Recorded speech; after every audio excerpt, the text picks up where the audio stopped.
what this is. Right.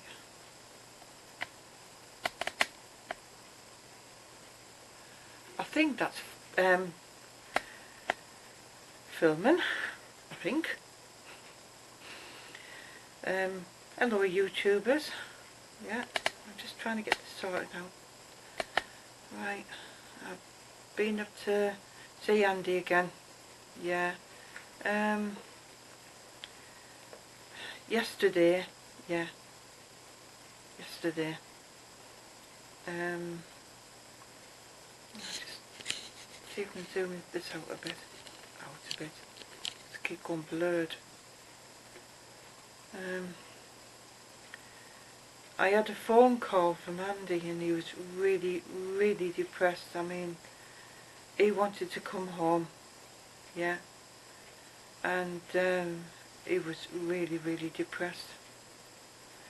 I went up to see him and they'd actually moved him from Ward 34 to Ward 43. Do you know when you have this weird feeling that something's happened or something's not quite right? Now, I was heading into the grounds of the hospital, and I always go, there's different ways to go in the hospital, but I don't go by the main entrance. I go in by the dialysis route, the doors, and it goes, the corridor goes straight up towards the where the lifts are. Instead of going through the main entrance, you have to sort of meander around people, and you know, and I'd soon have the easy route. And I went up to Ward 34. I actually took the stairs instead of the lift. Got there, went down the corridor because he was in the one side rooms, and I looked at the room and I thought, something's not right. And I actually went to the window and looked through the window and I seen a woman there. I thought, oh, what the hell's happened here? How come Andy's not there?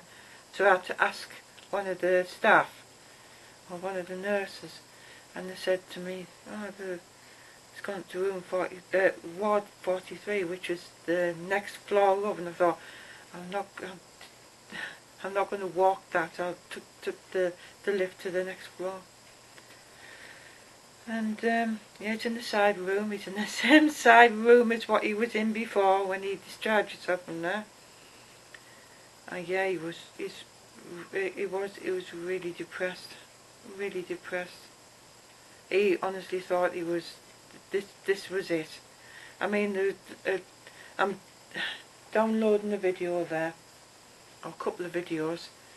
The first one, he actually did 2 videos before that, but something happened to the computer, and they had the little SD card, and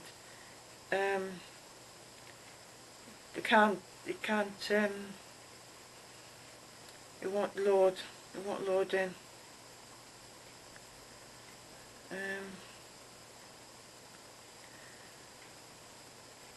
So, but on that video, yeah, he thought, he honestly thinks that was it, you know, dying. But yeah, like I say, his low area was really low. Like I say, he wanted to come home and die. That's how bad it is for him. But I went up there today to see him. But yesterday, when I was with him, I stayed back because he had another X-ray. He was getting all the stomach cramps and everything back again, and I found out today, asked the doctor today, and believe it or not, that stricture in his bowel or in his intestine, it's actually stopping stuff coming through, and it swelled Yeah, it's swelled. And that's what's causing his stomach aches and his stomach cramps, because it's actually swelled. And yeah, I seen there was a consultant came down and had a feel of him, feel around his stomach and what have you. And uh,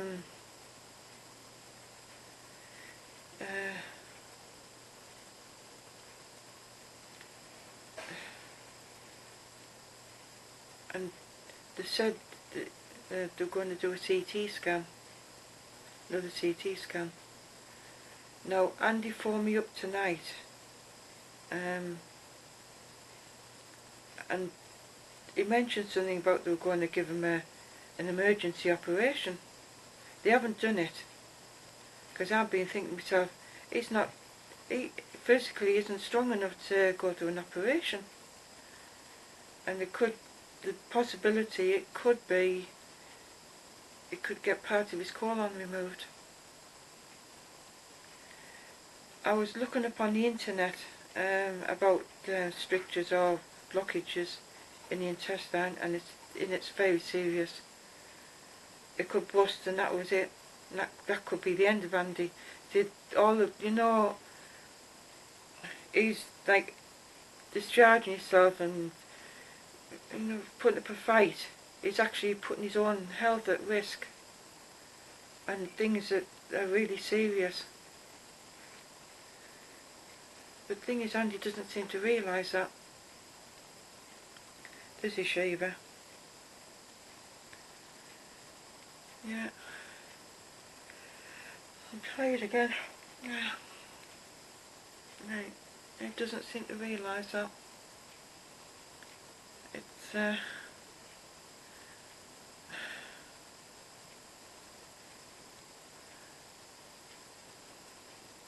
from the other videos, when he's getting on about dying and what have you, and he's blaming me for sending him back into hospital. But the thing is, it was him that wanted to go back in, and me knowing that he needs to go back in. Yeah, he needed to go back in the hospital, because from what I was getting told was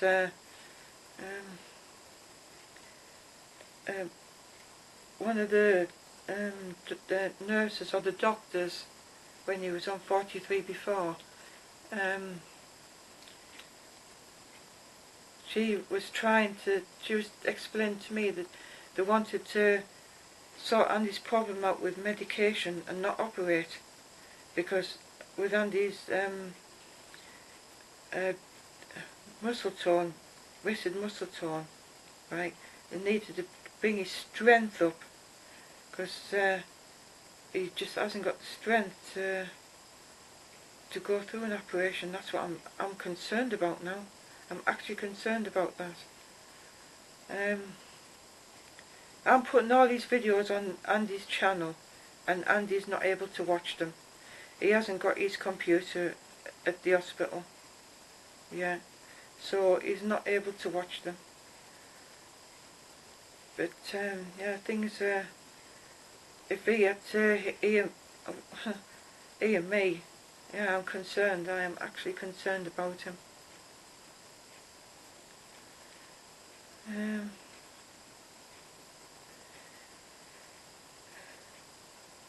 Yeah, from like I say, what Andy was telling me on the phone there, that they could remove part of his colon, and I said to him, I says, does this mean they'll be putting a colostomy bag on?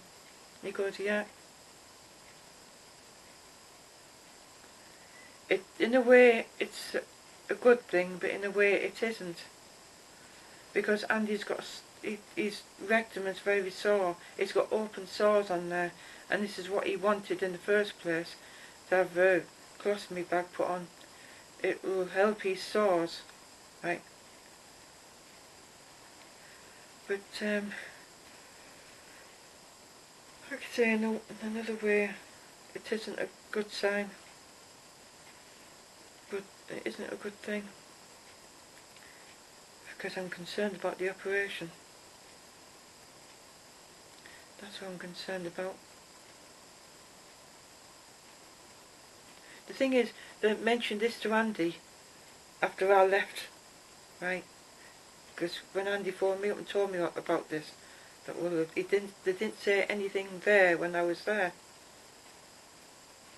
So, I'll be going up to see him tomorrow. Yeah, going to see him.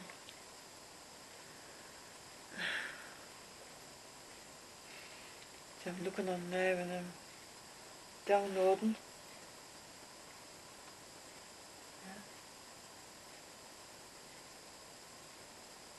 Or uploading, it's called on YouTube. Uploading. Andy had a visitor. I just walked out the room. I said to Andy, I'm going now, Andy.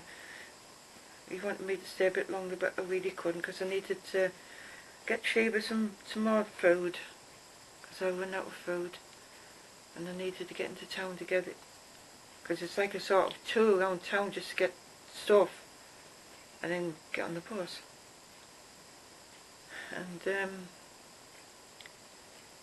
when I walked out the room, I actually heard someone shouting my name, and I wondering where it was coming from, because it was too clear for Andy, because Andy wasn't obviously was sleepy or just wasn't. And there was somebody in the next room. He said, oh, where's Andy? I said, oh, he's in that room there next door. And it's a friend of his. Andy actually busted out into tears. I know he did, because I heard him. And Sean, that's what he's called, Sean. I know Andy wouldn't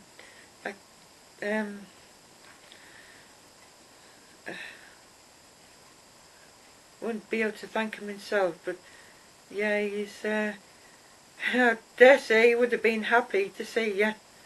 Yeah. Like I said, he's got such a low ebb at the minute that he needs visitors. Yeah.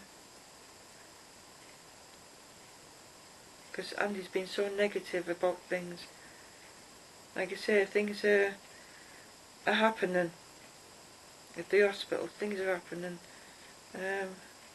actually a bit quicker than what I'm expecting, really. But I think the sort of, something's moving my legs a bit,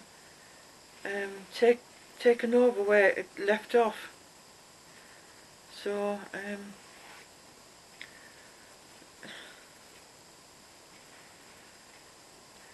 am tired.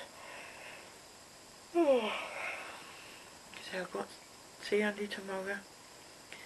What I've done was last week when district nurses came, they said to me to let them know that if Andy goes into hospital, let them know. So I phoned them up today. Yeah. I phoned them up today and let them know, obviously.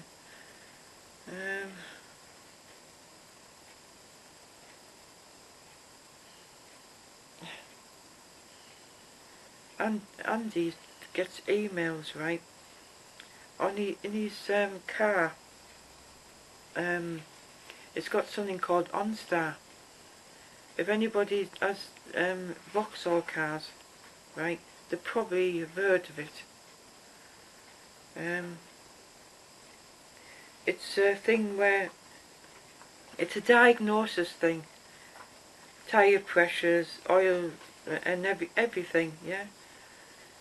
Even if you lock the car, and we've done this many times, lock the car with the dogs in, yeah, wound the windows down, lock the car, and not realise, and then the alarm goes off, yeah,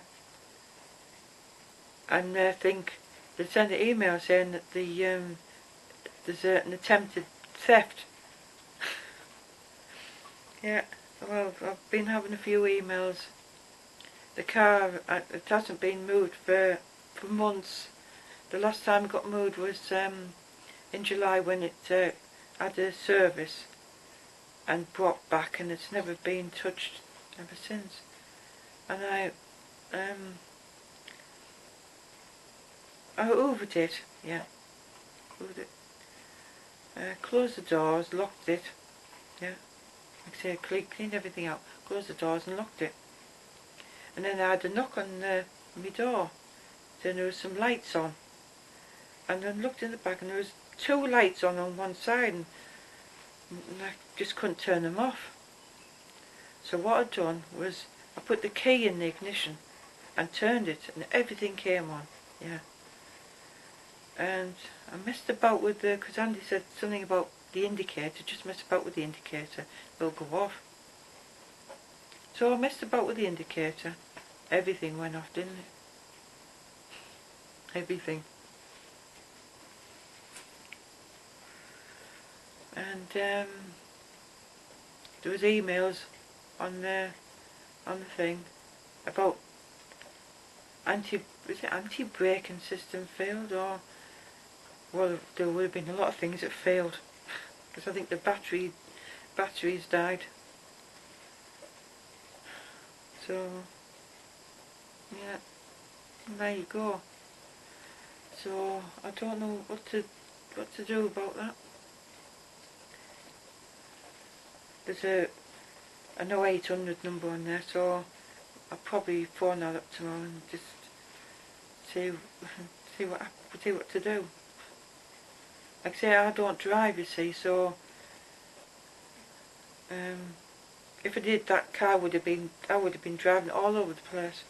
But I don't drive, I've never learned how to, and it's just been sat there. And Andy decided, because with him being so weak, he can't drive it anymore. So unfortunately, it was a heartbreaking decision, really. It wasn't something that we thought about lightly. Because when Andy sends that car back, that's the agreement over, you know. He's had a Motability car since 2007. And this is one of the hardest things that he has to do, is to send it back, because he'll never be able to drive it again. Never be able to drive again. Until he's strong enough, but by that time he'll probably decide, why bother? Yeah. So we have to rely on buses and taxis. Yeah. And Sheba's got poorly here. Yeah, she has.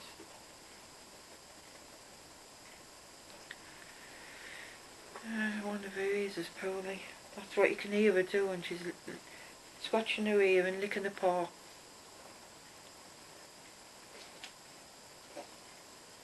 Yeah. Right. Like I say, I'm gonna go. Yeah.